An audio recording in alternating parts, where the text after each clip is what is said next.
ஒன்றிய பாஜக அரசை பொறுத்த வரைக்கும் எல்லாத்தையும் காவியமயமாக்கணும்.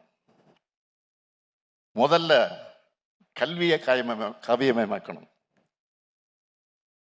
அதுக்காக கொண்டு வந்ததுதான் இந்த தேசிய கல்விக் கொள்கை. அதனாலதான் நம்ம அன்பில் மகேஷ் அவர்கள் இந்த புத்தகத்தின் மூலமா மதவாதம் உருவாக்கக்கூடிய அழிவு பாதைகள் நாம் செல்ல போகிறோமா, நம் பிள்ளைகளின் வாழ்வை வளமாக்க சமூக நீதி பாதைகளை நோக்கி செல்ல போகிறோமா என்ற மிக முக்கியமான கேள்வியை இந்த நாட்டை நோக்கி அவர் எழுப்பியிருக்கிறார். இதை ஒரு அமைச்சரா மட்டும் அவர் எழுதல, சமூக நீதி அடித்தளமாக கொண்டு உருவான தமிழ்நாட்டோட கல்விக்கூடத்தில் படிச்சு உருவான ஒரு இளைஞனா இந்த நூலை எழுதியிருக்கேன்னு அவர் சொல்லி இருக்கிறார்.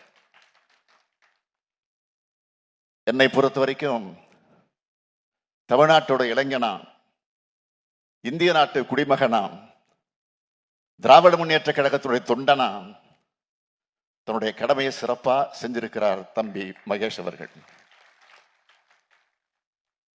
இந்த புத்தகத்துல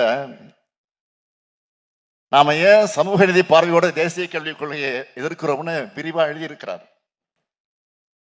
பாஜகவோட திட்டங்கள், அதோட செயல்பாடுகள், அதோட எதிர்கால எண்ணங்கள், இதையெல்லாம் பார்த்துத்தான் தேசிய கல்விக் கொள்கையை ஏற்றுக்க மாட்டோம்னு திட்டவட்டமா சொல்றோம். எல்லோரும் படிக்கணும்னு சொன்னா அது நம்ம திராவிட மாடல், இன்னார் மட்டும்தான் படிக்கணும்னு சொன்னா அது பாஜகவோட காவி மாடல்.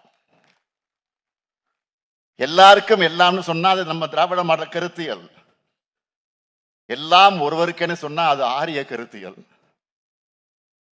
இதுதான் 2000 ஆண்டுகளா இந்த சமூகத்துல நடந்துகிட்டு இருக்கக்கூடிய போர்.